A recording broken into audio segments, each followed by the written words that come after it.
York Mets Nation, and welcome to the Bat Cave. I'm your host, the BatFrie Kenny Frie. How's everybody doing out there on your fine and wonderful Wednesday morning? Hopefully everybody's doing well. Happy New Year 2023. Holy crap.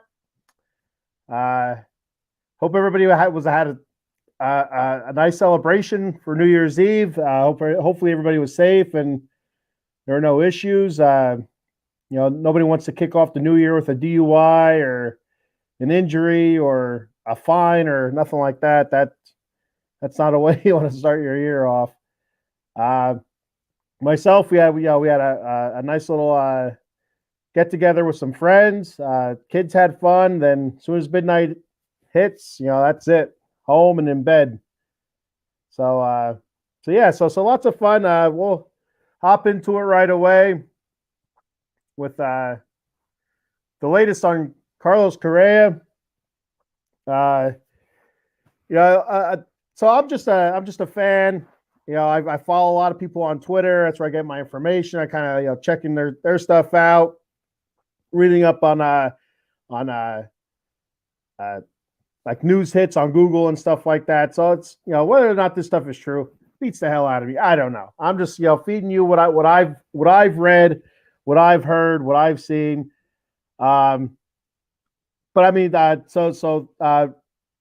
Twitter I've seen a couple of reports also on Google that Ken Rosenthal has been reporting that he does believe the Mets and Correa will eventually get this contract signed, but he believes it's going to look totally different than what the Mets originally offered, which was 12 years, $315 million. And so that's interesting for a couple different reasons. It seemed like a few weeks ago, or it feels like a few weeks ago anyway, maybe it wasn't a few weeks ago, but Correa wasn't really willing to budge from the Mets contract. That's what he wanted. That's what they agreed upon, and he wasn't going to budge from it. But if Rosenthal is reporting that it's going to look different, that tells me that there's wiggle room, and Correa is maybe kind of coming back down to earth. I mean, I don't know what the issue is with his ankle. He had surgery on it back in 2014. He was hurt in a minor league game sliding into a base. I think it might have been third base. If I could be wrong with that. It doesn't matter. It was a base. It doesn't really matter if it's second, third, first. What the hell? It doesn't matter. But it slid into a base. But the 8 years he's been a big leaguer, he's never missed time for that ankle. So for that to be the issue, there must be really something wrong with it.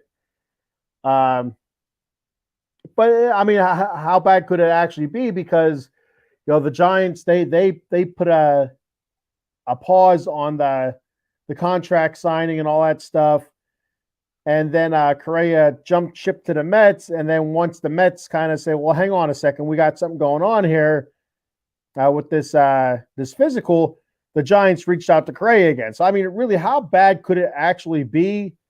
That's my thought anyway. But it's obviously bad enough where two teams, kind of backed away a little bit. I don't want to say backed away, kind of hesitated. Hesitated is probably a better word to finishing the deal. I mean, if it was a 1 year, $20 million deal or something like that, it probably would have been done already. But because the annual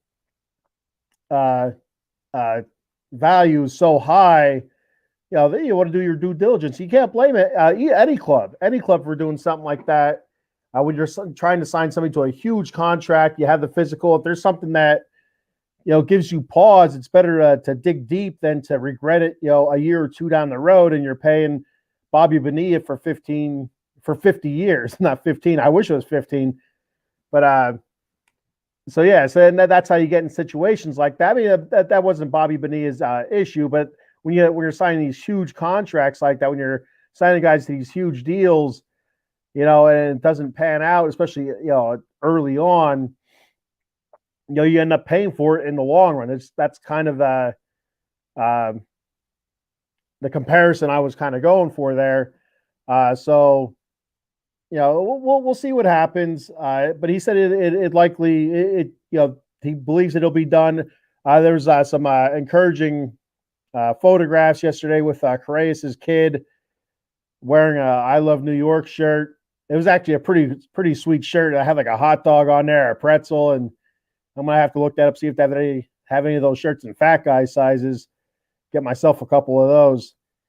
But yeah, so that's an encouraging sign. But it doesn't mean anything until that the ink's to paper.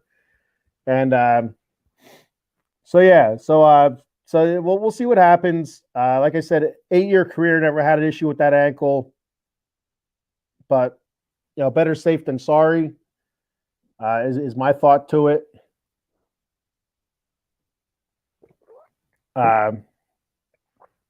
So we'll have to wait and see. I don't think it's going to get done this week. I can see this lasting a little while yet.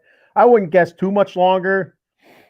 It'll be done. I think it'll be done. It'll be done by the end of January, hopefully.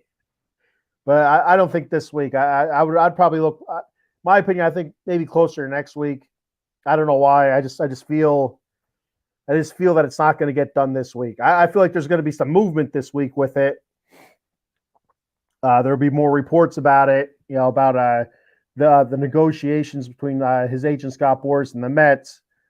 That there is some give now, and we'll see what happens. Eventually, the deal will get done. Whether or not it's 12 years, $315 million or not, we'll just have to wait and see.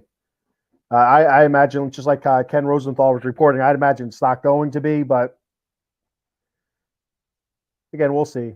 We'll move on from that to some Eduardo Escobar trade rumors, and a lot of this hinges on what's going to happen with Carlos Correa. Because if you're going to lose, if Correa is not going to sign, if he doesn't like the deal that he's getting, he doesn't like the Mets, treating him this way, or he doesn't like them, in his mind, lowballing him or something like that, and he walks away from this deal, you don't want to trade away somebody like Eduardo Escobar, who is your third baseman, who's a pretty decent third baseman defensively. Offensively, like I said, in previous shows, not the best, but he came up big near the end of the season for us. He had a pretty strong September, some pretty big hits, and I know he got a little bit of guff from some of the Mets faithful during the playoffs when he hit a home run. We were down, I don't know, 6-7 runs or something like that. He hit a home run. He had a hell of a celebration going for that solo home run, but whatever. It is what it is. And you never know with the way the Mets played last year. You just never know if you have a big inning in them. There was quite a few games last year. They had some pretty big 9th innings or 8th innings or whatever to come back and take the lead in games. But when you're down pretty big in the playoffs and you're playing like crap, the last thing you want to do is celebrate a solo home run. But again, it is what it is. So I heard on MLB radio that the Marlins were showing interest in trading for Eduardo Escobar. Like I said, also Ken Rosenthal was reporting that, and a lot of that hinges on Carlos Correa, and it's all held up because of that. It's all a wait and see type deal. What happens over the next 2 weeks it's probably gonna happen fast. It's gonna be the Mets ink Correa and Escobar traded the Marlins or something like that. I think it's gonna be bang bang, within a day or two of each other, maybe even same day type stuff. But yeah, in my opinion, I don't see Escobar returning. It would be a nice bat to have on the bench or in case Correa does get hurt. But we have other options. Brett Beatty, young options. Mark Vientos, I believe, plays third base also.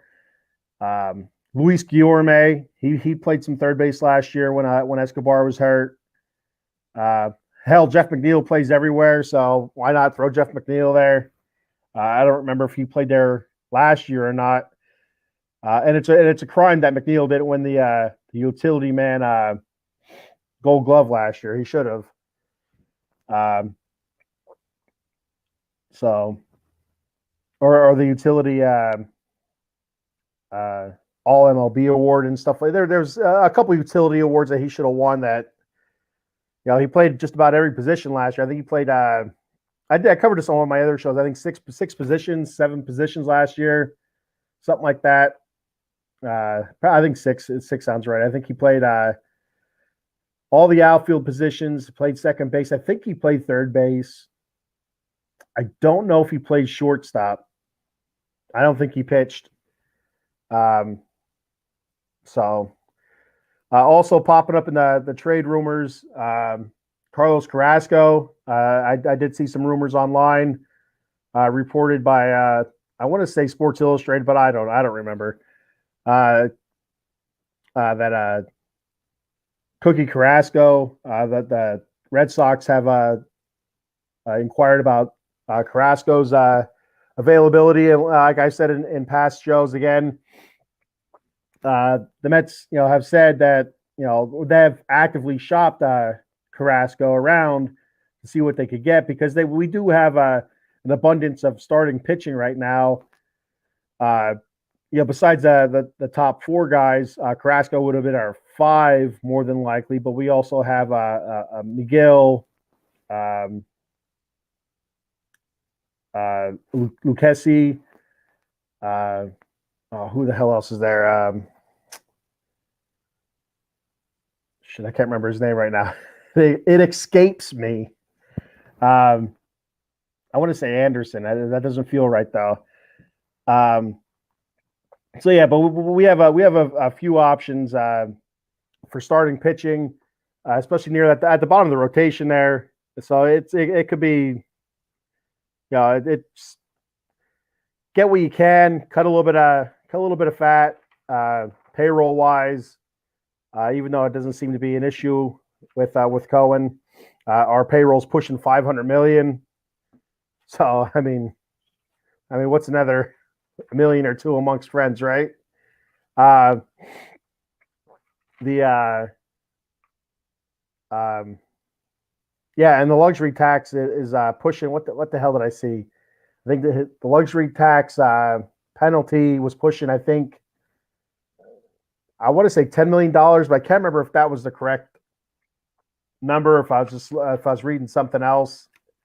So yeah, so he's putting a lot of money out there right now, and hopefully the Mets are able to transform all the spending into wins. It doesn't necessarily happen that way. The team that spends the most wins the most, or you put together a quote unquote super team or whatever, usually backfires, or can backfire, I should say. And so it's we'll see what happens. For the most part, it's not really when you think about it, it's not really a super team. The Mets did re-sign some guys that were already on the team. I mean, you look at our batting lineup, and it's pretty much the same as last season. A difference, if Carrasco does sign or not. But I mean, but signing Carrasco to a huge deal if he signs. Nimmo. Then the pitching staff was just totally revamped. That's where a lot of the money went. So I mean, for the most part, it's the same team offensively. And then if you add Correa at the catching spot with our Narvaez, we'll have to see what he does offensively. Historically, offensively, he's not a great offensive catcher, but a really good defensive catcher. So hopefully we just didn't gain another McCann. That's what I'm hoping. That just drove me nuts last year, watching that man just not perform at the plate. Behind the plate, he did well, I thought. At the plate, not so much. But yeah, the trade rumors, Carrasco to the Red Sox. Again, we'll see what happens. I don't see why this would be held up by Correa, because it's pitching position player, completely different things. So we'll see if that gets done at all. Maybe this week or this weekend or something like that. Or it could not happen at all. I mean, the Mets have been shopping him pretty much since they re-signed him to that 1 or 2 year deal, whatever it was. And, nothing's been done yet. It's I've been seeing report after report after report. Mets looking to trade Carrasco. He's still here, which is fine. He had an all right season last year. It was very roller coaster, up and down, and we'll have to wait and see. Like I said a few shows ago, he makes a good 4 or 5 in the pen or in the rotation. So if we do trade him away,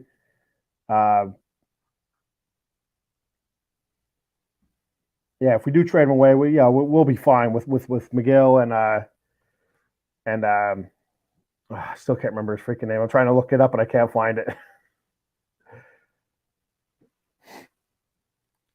So we'll move on to Hinske.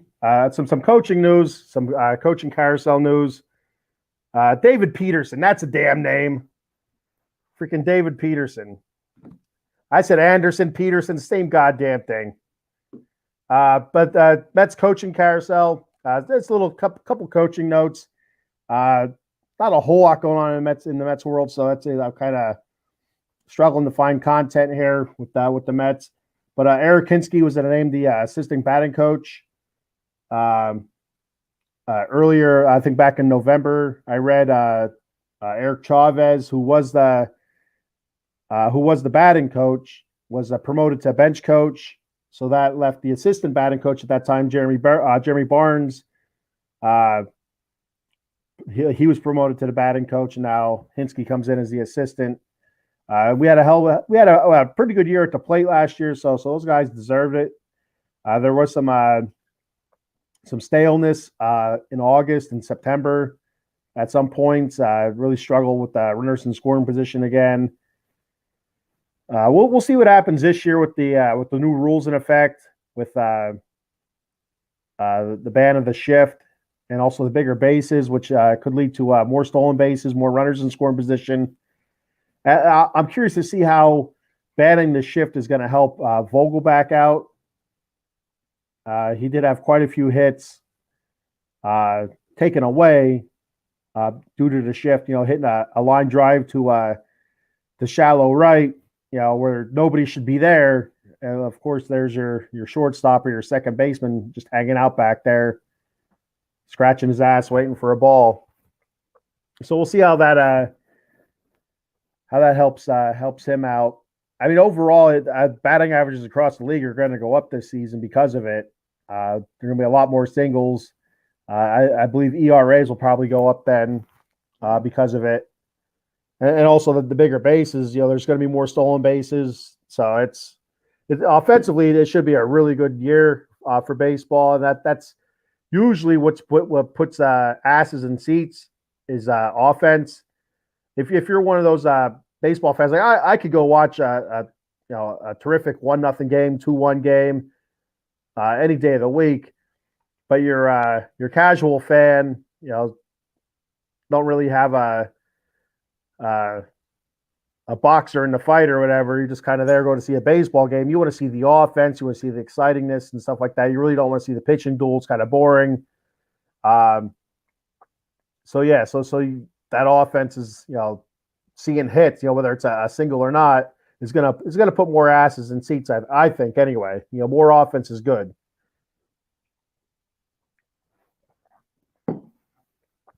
So we'll move on from that. And here's my projected Mets lineup. Let me know if you agree, disagree. It doesn't, whatever. It doesn't really matter. If you have a different view on it, if there's any Mets fans watching right now or whatever, hit me up. Let me know. I have Nimmo batting one, of course. I've seen a ton of pitches last year. They did really, really good in that leadoff spot. He was paid for it. He got a hell of a deal. Marte at 2. Lindor, as long as Marte stays healthy, he's fantastic offensively. It should get a bunch more stolen bases this upcoming season with the bigger bases. So that's going to be really interesting for me because there's a couple times he was caught stealing where it was really, really close, and you just add that extra whatever it is, quarter-inch, half-inch to that base, he's safe. Of a lot of guys, I should say, not just Marte, but speaking strictly from a Mets standpoint, that's how I see it. Lindor third, really broke out for the Mets last year offensively. The previous year was kind of a clunker, but like I've said in past shows, when you go to a new ball club, big city, different type of media, just getting used to it all. Sometimes it takes a season or so. Sometimes the guys never come around at all, and they end up getting traded back to a smaller market team or a team with a less invasive media or fan base. And but Lindor really came through last year. I thought he had a terrific season, power wise, RBI wise. Defensively was fantastic. Everything that you paid for with Lindor you got last year. Hopefully you can keep it rolling. Then you have Big Pete there at 4. Hopefully we can get him re-signed. I don't say it's going to be interesting to see what they do with Alonso and McNeil over the next 2 years. I think Pete. I could be wrong with this. I think Pete signed through 2025. And I think McNeil's something. I think 2026 maybe or something like that, or 2024. I'm not 100% sure. But I know they're coming up. And if Correa signs, he'll bat 5th for us. 6th DH. Right, I have Vogelbach written down, but you have Vogelbach, you have Ruff, Guillorme. He hit well last year. Brett Batty, however you want to say it. Francisco Alvarez, Mark Vientos. Who else? There might be somebody else that I'm not thinking of that I don't have written down. You just DH was a sore point last year for us, as well as catching offensively. So anybody can get in there that hits the damn ball. I don't care who it is. Get them in there. 7, I have McNeil batting. 8, Canna. And 9 are catching spot, Narvaez and Nito. And I expect big things out of Canna. It's amazing with Canna's a hell of a hitter. He had a lot of highs and lows last year, and having him hitting 8th is just that's a hell of a luxury to have. I have a clip here I'm going to play of a Canna home run. So bear with me here for a second. Extended his way. 2-2. Fly ball left field. Back goes Maton looking up at the wall, and it's out of here! Mark Canna gives the Mets the lead with his 2nd home run of the day. So I you remember that game?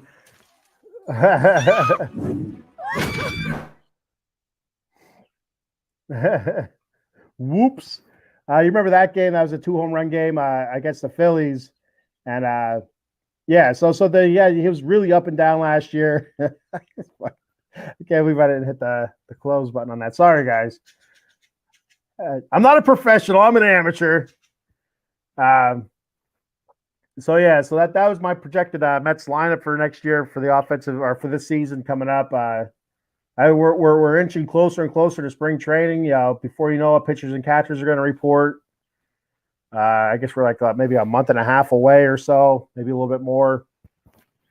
Which is fantastic. That means spring's right around the corner. I mean, the winter so far in Pennsylvania hasn't been bad, but you start hitting January, February, it gets cold as balls, man.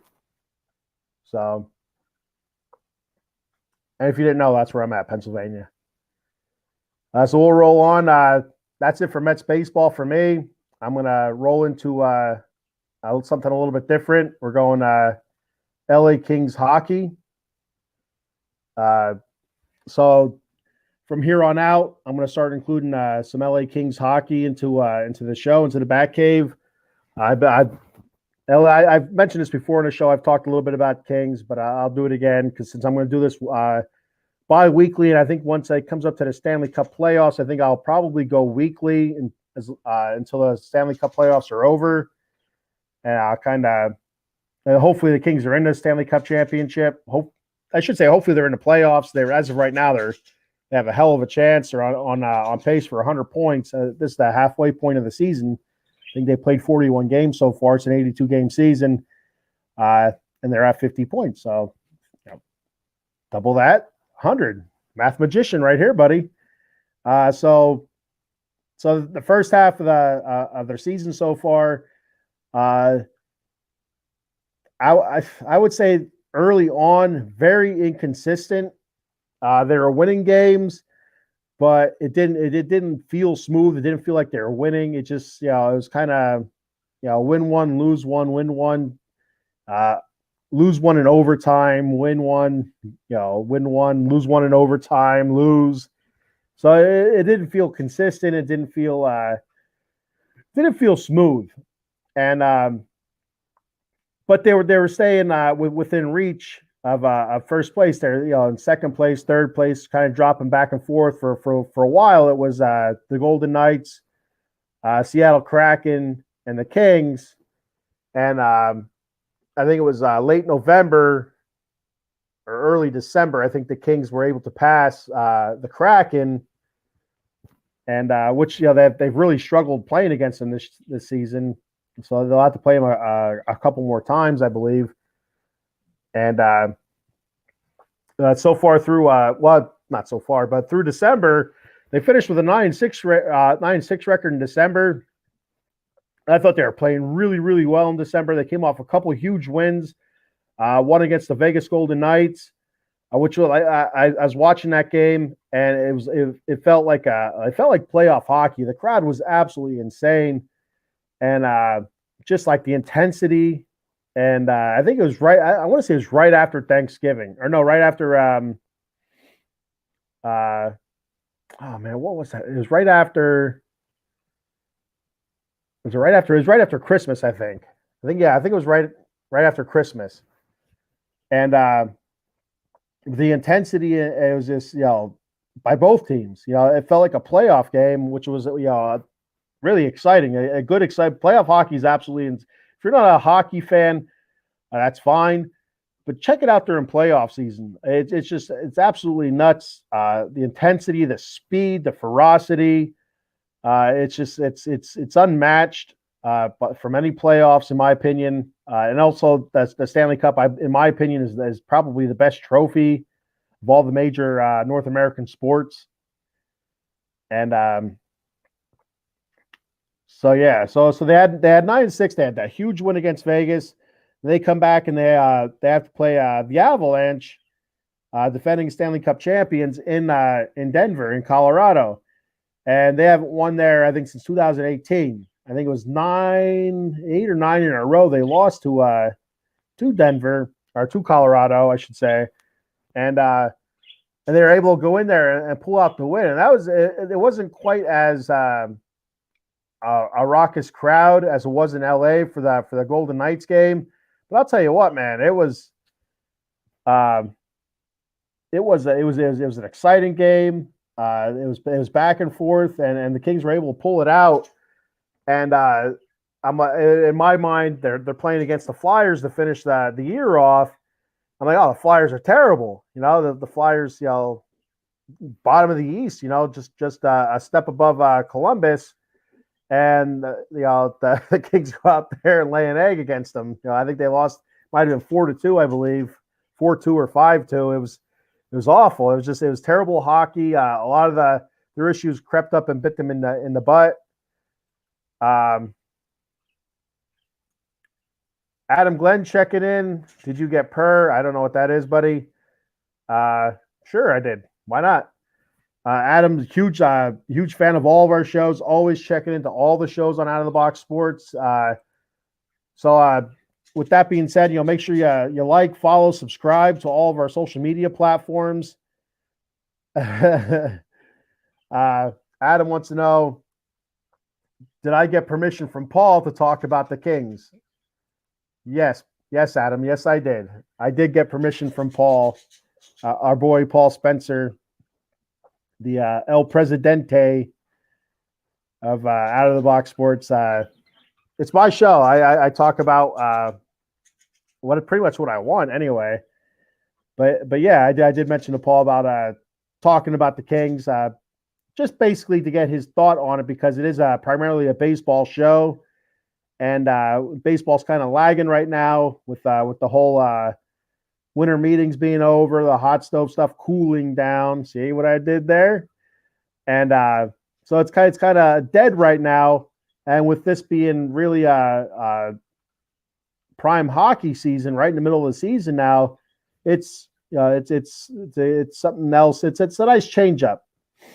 And coming up, I'll have a new opening to the show coming up pretty soon, where I'll have some King stuff added to it. And so it'll feel more like a split show.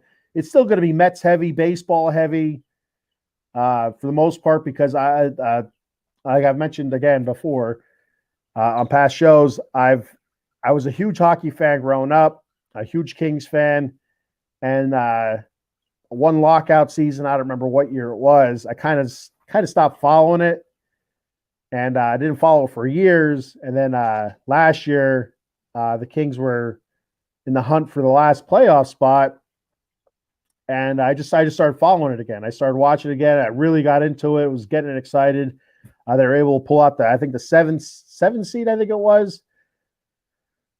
I think it was a 7 seed, and they ended up losing to the Edmonton Oilers in 7. And I tell you, I was reinvigorated as a hockey fan. I couldn't wait till this season, and I've been following it as closely as I can. I still a lot of guys I do not know yet, like other teams and stuff. I'm still wet behind the ears with that stuff. With the Kings, I'm getting very familiar with the Kings, and hopefully I don't sound like an ass. That's the hope for every show anyway. That's the last thing I want to sound like an ass when I'm trying to, spit some sports out here. So back to the Kings in December.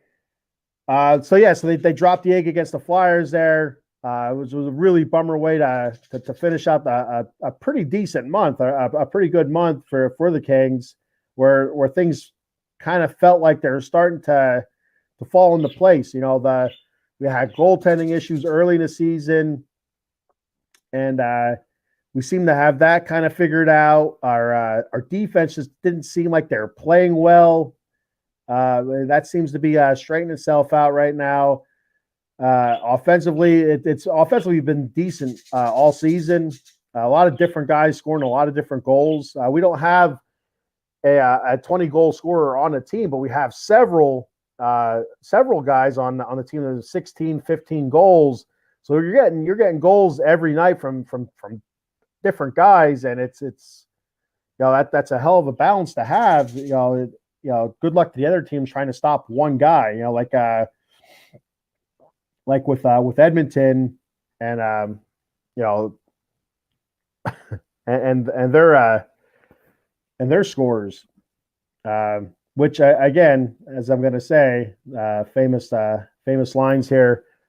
Can't think of his name right now, and it's pissing me off because he's a hell of a player, very good player, and I just cannot think of his freaking name right now. So I'm going to look it up while I'm rambling here. And the one thing about the Kings, they lead. I don't know if they lead the league, but they're one of the top teams in the league in blocking shots now. And again, last night's game against the Dallas Stars, a huge game in the Western Conference. I think at one point, I think it was the second period. I don't know. I don't remember what they finished with. I'm not 100% sure what they finished with. That at one point in the second period, they had 7. That the defense, or even the, I will say the team, because you even have some of the wingers getting back there, but they had 17 blocked shots. That's absolutely amazing. That's guys getting there, putting their body on the line, and not being afraid. And the other thing with that is if you're not taking those shots, square in the body, I guess, for lack of a better term, if that's just deflecting off your elbow or your stick, that could be bad for the goaltender because he's trying to track that puck in. He sees it coming at you, it hits you, and then all of a sudden it goes into a different direction. That's not good for the goalie, and it looks bad for the goalie because you look in the in the score box, you scroll through. It's they lost 5-2. That goalie sucks ass. Well, 3 of those goals are deflections. The goalie has it lined up, and and it gets deflected. It doesn't show that stuff, and Connor McDavid, god damn it. And Draisaitl also is a very good player for the Oilers. Man, I'm so bad with names; it's ridiculous. I need some alpha brain or something. I'll call Joe Rogan up. He's a big fan of the show here. Joe Rogan is. So I did mention the goaltending. We were having our issues earlier in the season with the goaltending, and and Jonathan Quick just was not cutting it, and so far this season 8-9-4 with a 3.4 goals against. I mean that's not good, and he was our number one goaltender, and we ended up sending our backup. We ended up sending our not releasing. We designated our backup for assignment, and we made a move and brought up Phoenix Copley, and he's it kind of seems to me that he's won the starting goaltending job so far. He's tended 10 games for the Kings, and he's 9-1 with a 2.52 goals against, and he's been fantastic in my opinion. Anyway, from everything I've heard from watching the games or listening to the games, the announcers are they're over the moon with this guy. I'm not sure his age. I want to say he's 30, but I could be wrong. But he's the hot hand right now. That's who you go with. Quick is the name, but Phoenix Copley, he's the hot hand. So you just continue rolling with him, and hopefully he keeps it rolling. Hopefully he keeps it going, and keeps the Kings consistent. The one thing that we've struggled with is penalty killing and power plays. That's another thing that's kind of surprising with the amount of scores we have with Gabe Velarde, Kempe, Kevin Fiala, guys like that. It's kind of funny that we struggle, when we have that man advantage. And the penalty kill, that killed us last year also. Just for whatever reason, really struggled with the penalty kill. I'm not 100% sure what the percentages are, but it wasn't good. We're near the bottom of the league in penalty killing. We're near the bottom of the league in power play goals, power play scoring. So hopefully they can fix that, get that turned around, and that's more goals. That's more offense for the Kings, and more help for the goaltenders.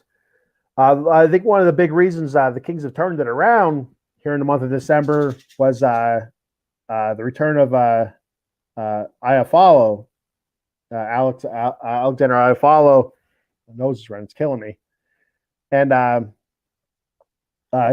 he's played in 18 games so far. So he returns. It was sometime in November, but it seems like throughout December he's been contributing more and more and more. You're starting to hear his name more and more and more. And so getting a guy like that back from injury, it's going to be nothing but positive. And also Byfield, It seems like a young guy they brought up. It seems like he's starting to produce more and more and more. He's starting to play with the top line, the top two lines, and so that tells me that the coach is seeing more in him and giving him more shots, more opportunity to play with the top scorers. There's a chance that Byfield could be a really good scorer for the Kings. So everything's looking great for the Kings. Like I said, Gabe Velarde, he's leading the team in goals. Kevin Fiala leading the team in assists and points. And Kempe's starting to seem like Kempe's starting to heat up a little bit. He's starting to put the puck in the net a little bit more often. He had the game-winning goal last night against the Dallas Stars. Like I said, I think Dallas Stars are, I want to say, third in the Western Conference, and I think the Kings are fourth. So that was a huge game for the Kings. Right now, the Kings are second in the Pacific Division, just 4 points behind the Golden Knights, and they have a huge game this Saturday. It very well could be for first place. And like I said, that's 2 weeks ago, the Kings had that huge win against the Golden Knights. But before that, through this the season so far, they played them I think 3 or 4 other times, and the Kings have really struggled against them. So that win was huge for not only for the Kings in standing wise, but for also confidence wise to get that up on the Golden Knights. So a quick look at the standings here. For the in the Pacific Division, we had the Vegas Golden Knights. The Kings are 4 points behind, then followed by the Seattle Kraken, who are 10 points behind the Golden Knights, and the Flames 11 points behind, and the Oilers 12 points behind.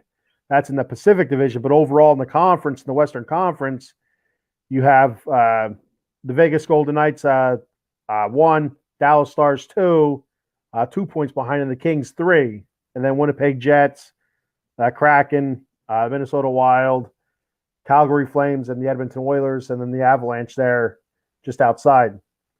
So it's and everybody's all those teams are fairly close. There's a bit of a drop off after Winnipeg, from Winnipeg to Seattle, but I mean that's just a matter of 2 games.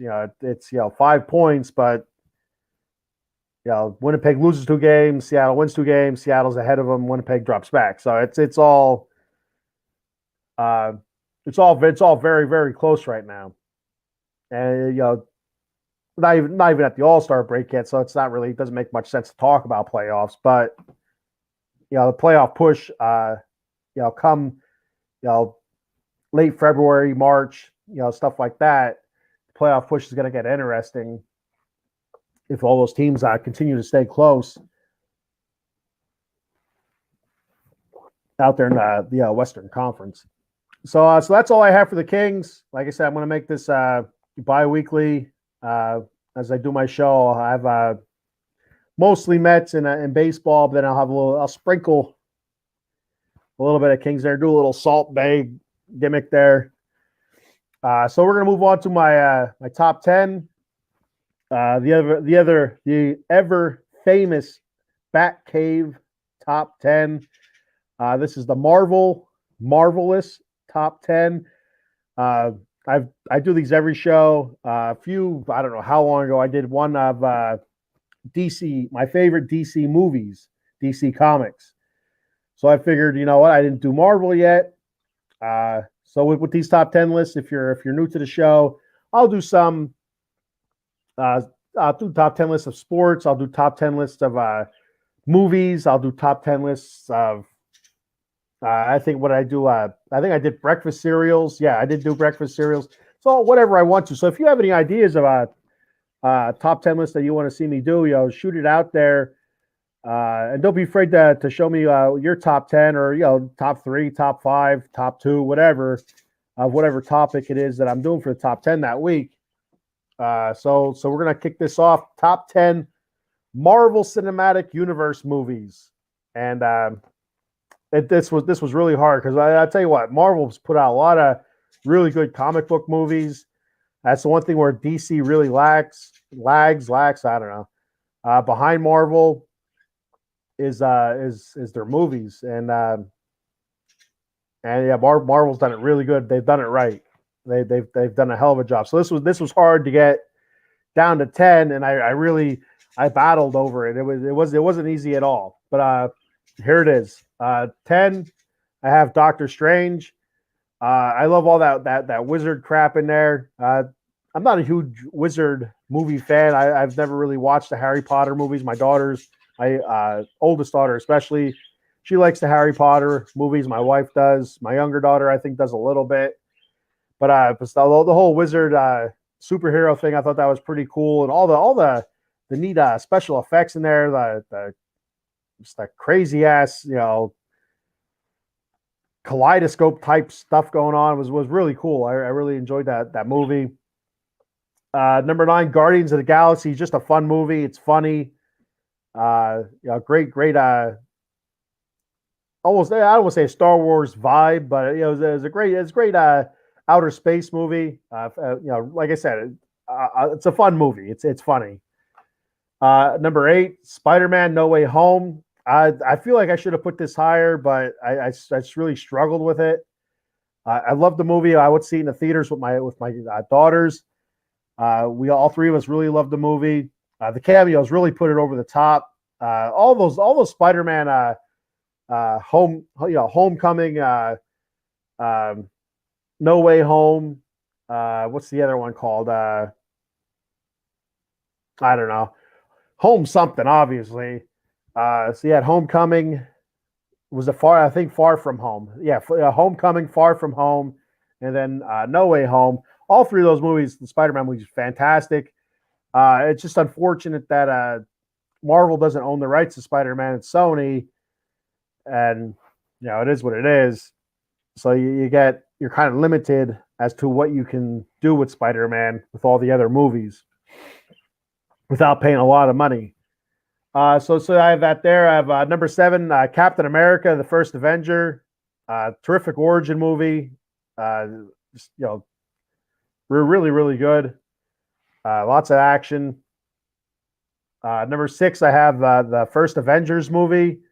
It's the first time that I could really remember when you have all the superheroes all in one movie like that.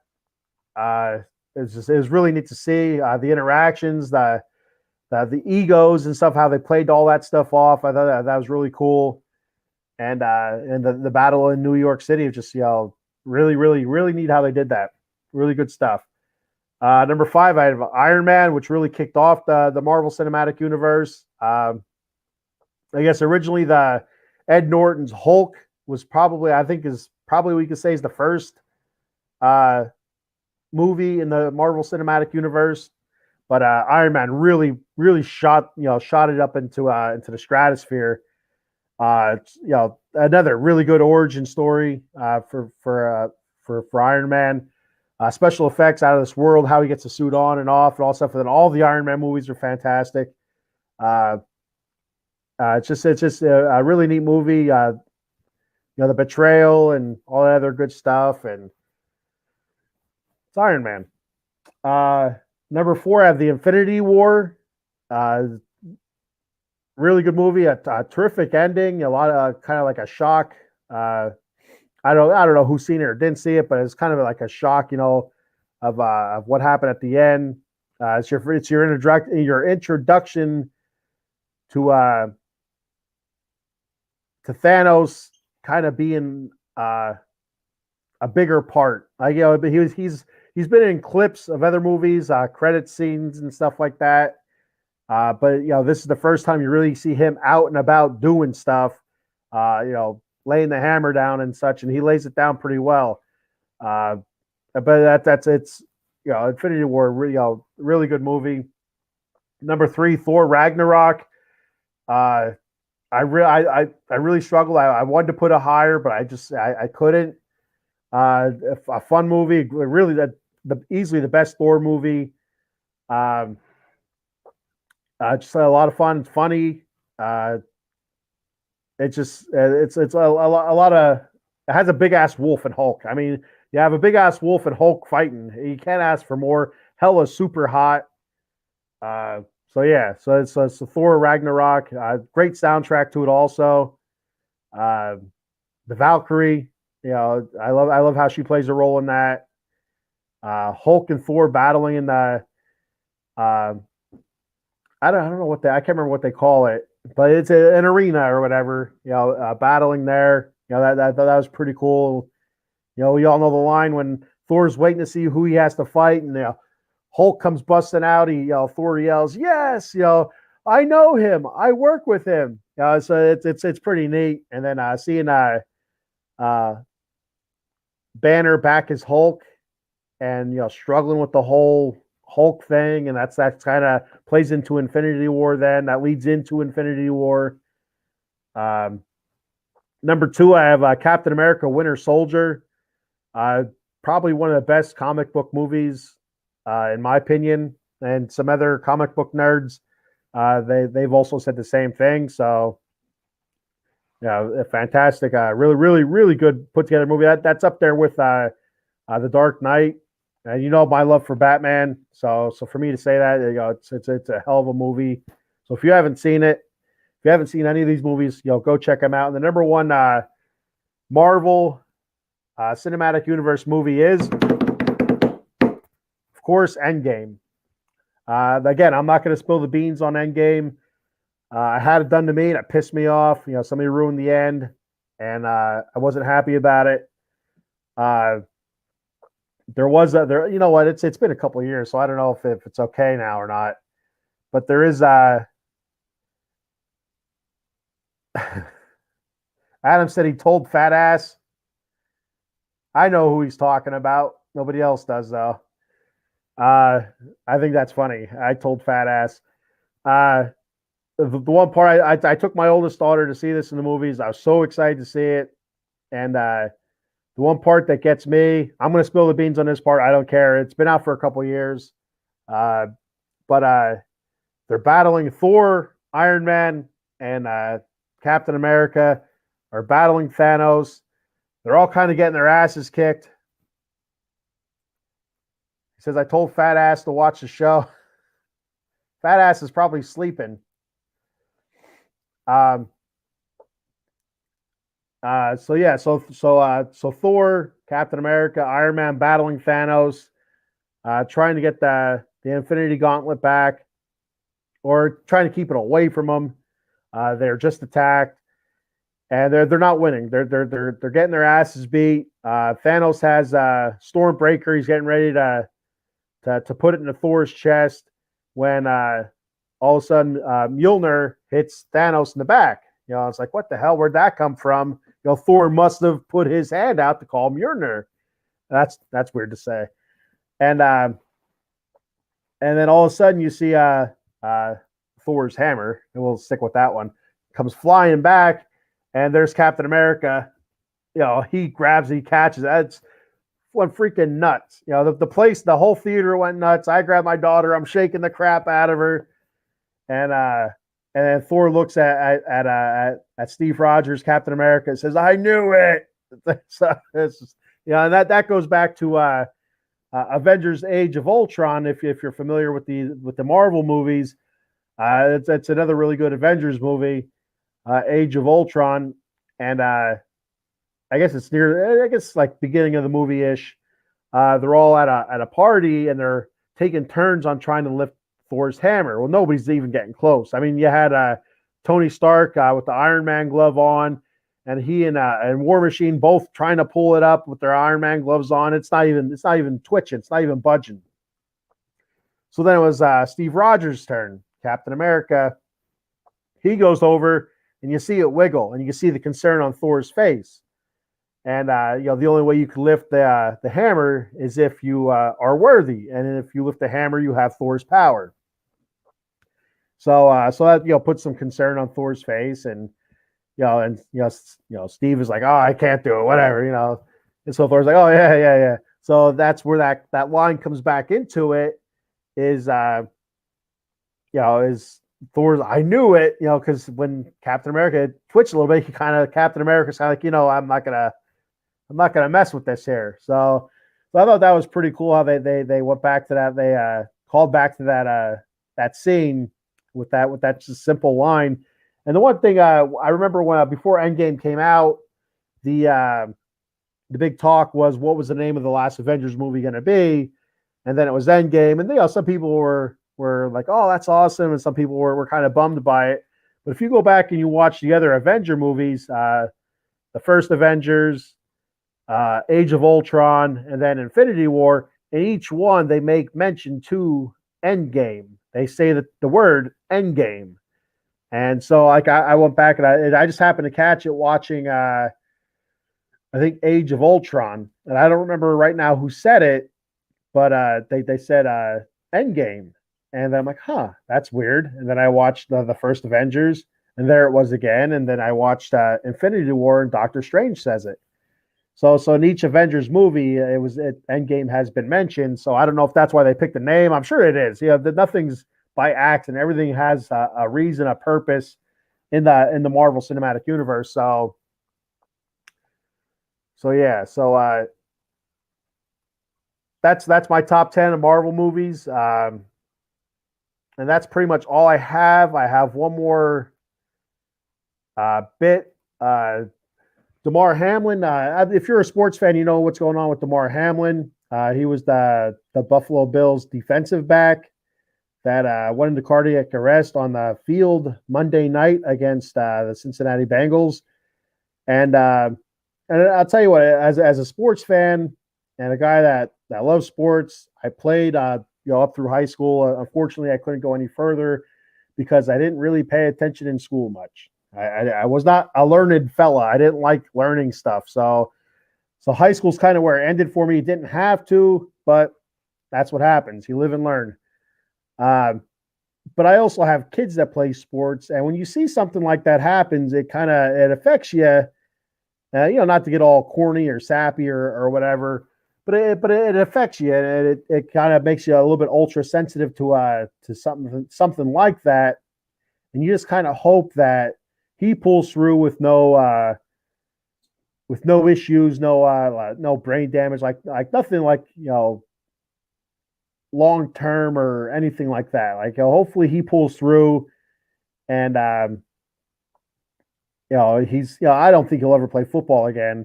I don't know how he could. Just say that always be in the back of your head. But hopefully just just a normal person after this. And there's no long-term damage, either brain, heart, lungs, whatever. And you put your prayers out for him, whatever that means. It means something to different people, if you're religious or not, whatever. But so you send your prayers out there, your thoughts, and you just hope that it recovers. And another thing that really got me is that his mom is there. His mom's in the stands. She sees it. She can't get down there. They're doing chest compressions and hooking an AED up to him to regulate a heartbeat and stuff like that. And to see that as a parent, it's nothing I'd ever want to see. I mean, it was just a shot to the chest, nothing, obviously these are grown men running at insane speeds and, and strength and stuff like that. But like I was talking to some people at work about it, I have kids that play sports, and, who's to say that my daughter plays basketball. She has a game today. Who's to say she's not driving the lane and she gets a shoulder into her chest? Now, granted, it's not the force that's, you're going to see in the NFL, but you just don't know. And, so that's scary stuff, as a parent, as somebody that loves sports, and you just don't want to see it. So hopefully he recovers from it. Like I said, thoughts and prayers, all that stuff.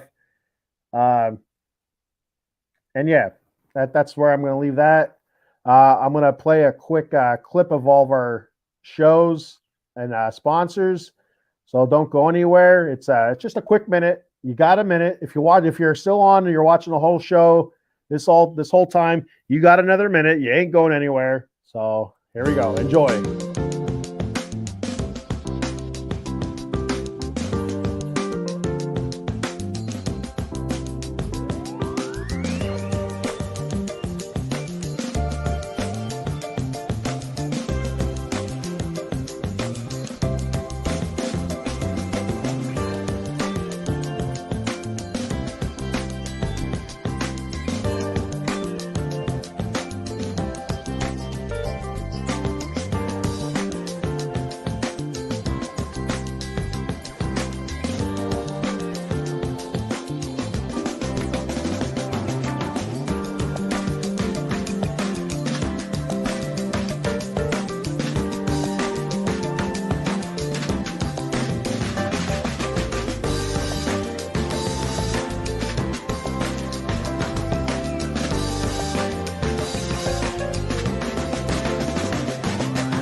There we go. How was that? That was fantastic, right?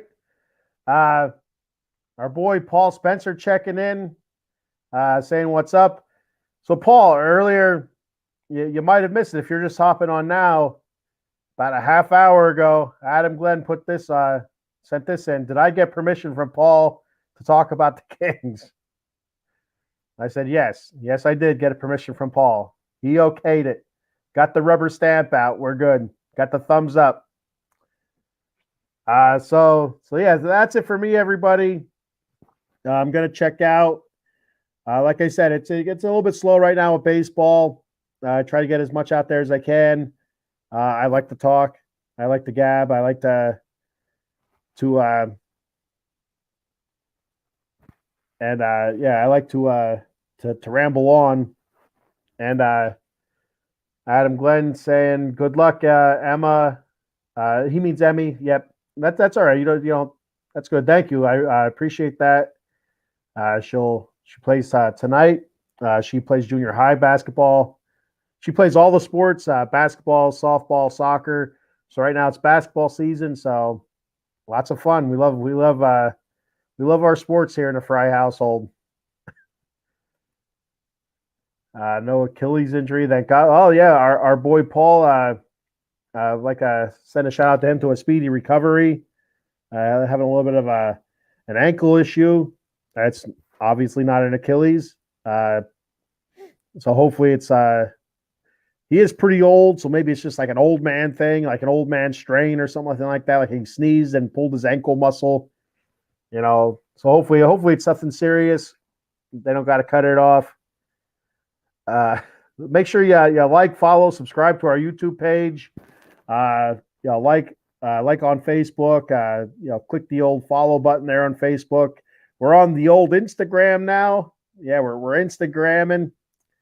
We're on the Twitter machine, Twitch. So like, follow, subscribe. Comment away. You have a ton of other shows like you've seen from the